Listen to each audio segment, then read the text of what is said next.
Alright, you guys, bear with me because I have tried to record this video numerous times over the last couple of months, actually. So I'm going to try to answer as many of these questions as possible for you guys today. I have a really busy day ahead of me, so I may not get through all of them today, but, well, that's actually why I haven't really been posting consistently lately, because I have been actually really busy, not just with everyday things. I'm trying to make some things happen in my life and change them for the better.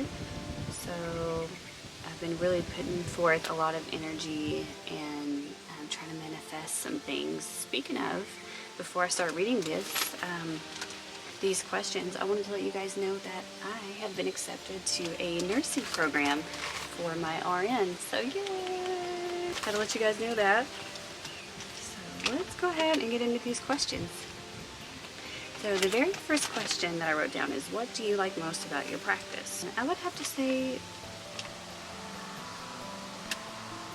freedom, because there are so many things that I love about my practice because it does align with me as an individual. But if I had to pick one thing, it would be the freedom and embracing change and really just putting what I feel is right into my practice. The freedom to be who I want to be, and the freedom to adapt to anything in my practice. I love the freedom to change my mind about things, even if, for example, like when I first started out consistently, there's a lot of things that I don't necessarily agree with anymore. There's some things that have changed over time. So I do love the freedom to walk this path in life the way that I choose to. Along with this question, it said, is there anything you plan to change in the future? Many things, I'm sure. In this current moment, I have nothing comes to mind that I'm wanting to change as far as my personal practice. Well, maybe to be a little bit more consistent, because there's been days here and there in a row that I have not practiced at all. You know, you do the bare minimum sometimes, just you'll light your candles or do an altar refresh. Sometimes that's all there really is, because I don't see the need to practice any type of like big ritual or do an elaborate spell or anything like that if there is no call for it. So 2, what are your favorite practices for self-care and winding down? I'm not gonna lie, you guys, I haven't really been a self-care process or routine. For years I was, but with doing community college classes and then going to my accelerated nursing program not long after, and then trying to get the kids ready, you know, in a routine for school, because that will be starting soon. I've just been kind of rush, busy. I do have a skincare routine that I do at night, and I haven't really put much into that, but this question really makes me want to, because for years and years I did. I actually had an altar set up in my bathroom that I no longer have up in there for that purpose. I had Aphrodite placed on it, and I would just charge a lot of my self-care items, my beauty products, and I would just say a simple prayer or blessing over them and chant them, and periodically I would charge them. So let me start to get back into that. Okay, what tarot and oracle decks speak to you the most? In this current moment, there is a new oracle deck that I have, and it is for the inner child, and I will actually do a flip through of that if you guys would like. Just let me know in the comments. We'll definitely do a flip through if you'd love to see it. It's very beautiful. It has a shadow side as well well, a shadow phrase on it as well that I think is really cool. Okay, do you practice manifestation? What are some techniques? I do. I am currently doing that right now, actually. I've been doing it, putting a lot of intent work into that. And that's another reason why I have not been recording videos, is because I have been focusing on some things in my life and putting all of my effort and energy towards those things for change. My camera decided to just shut off. I think it's getting hot actually, because it's extremely hot outside, if you can't see the sweat on my face. So where was I? Okay, practice manifestation. So what are some techniques? Right now I have been practicing with visual aids.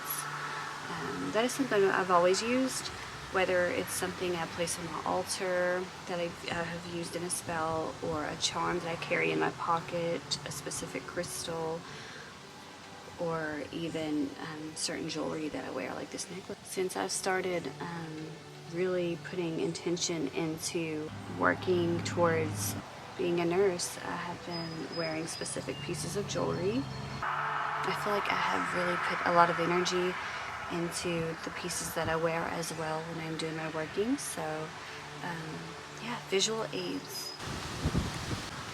What are some nurturing ways of parenting you like to use? This is a really good question, because I love to nurture people in general, whether it be family and friends, I guess. I love to make them as comfortable as possible. So I would have to say just to make my children comfortable and to make them feel safe and secure and healthy and happy and warm and cozy. So all of those things. Who are your favorite Harry Potter characters? Definitely Ron. Ron Weasley is my all-time favorite Harry Potter character. He is a very loyal friend. He's a very honest person. He will defend his friends no matter what. I would have to say Ron Weasley. He's very humble. All of the Weasleys are actually probably my favorite characters, but especially Ron Weasley. If you could have 3 magical powers, which would you pick? I've never really thought about 3 magical powers. Definitely the ability to heal. That would be number 1 for sure.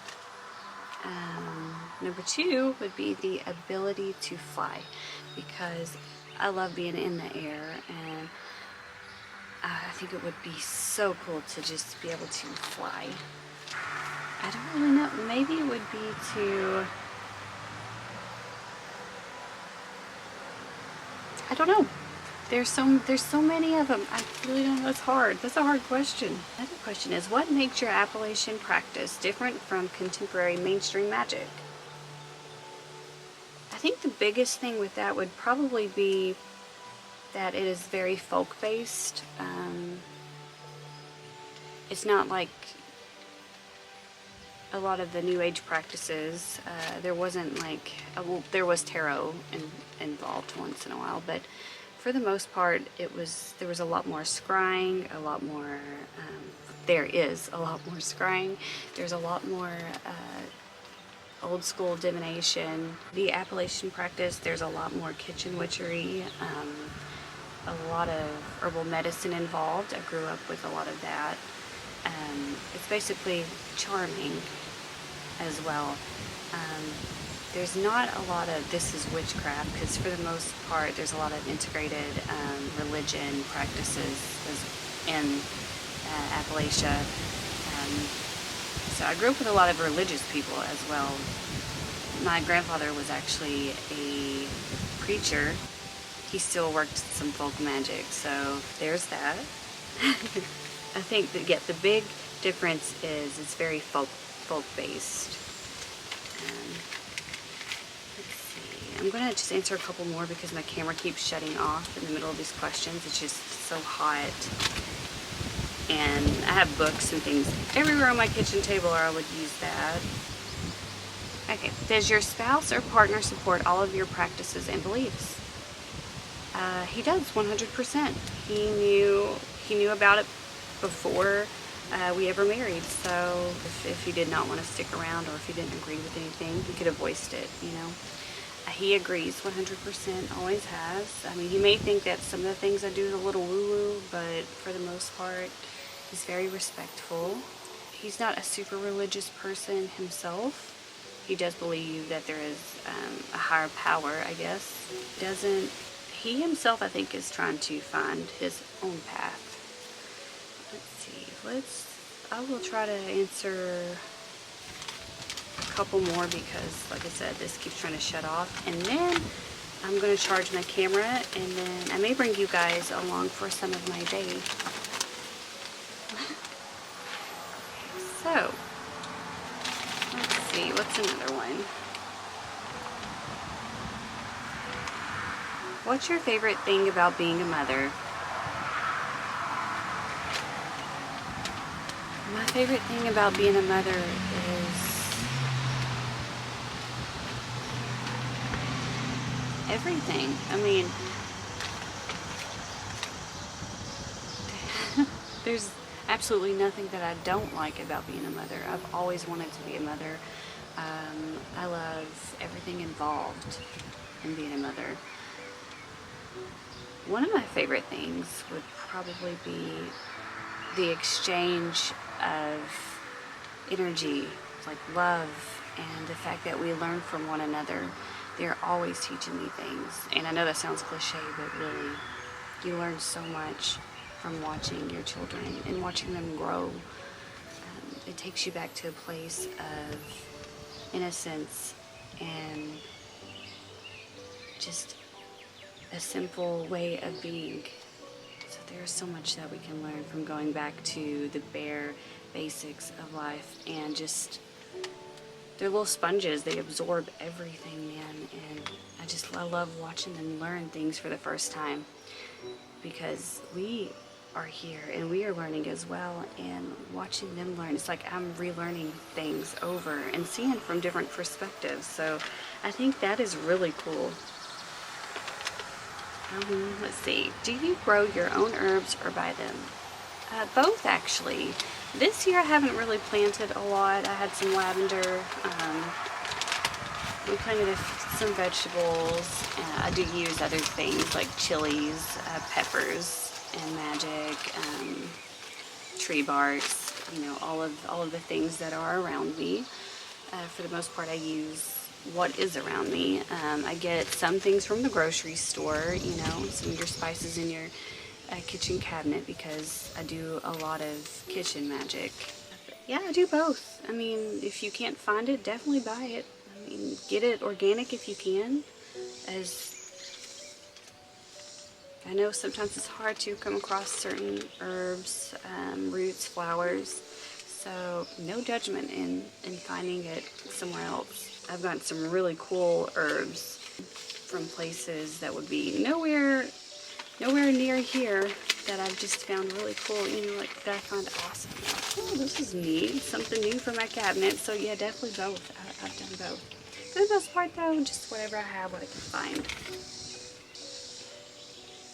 So I'm just going to thank you for sitting with me for this video, for this Q&A. Sorry I did not get to answer all of the questions today, because there are so many, and like I said, my camera just keeps dying on me. So I'm going to go get this charged. Today we will be going to a speakeasy for an Edgar Allan Poe reading. They will serve cocktails that are themed based on each of his stories that will be read. So we're going to be doing that today, and then later tonight we're going to watch some fireworks. So. Swan. How do you spell swan?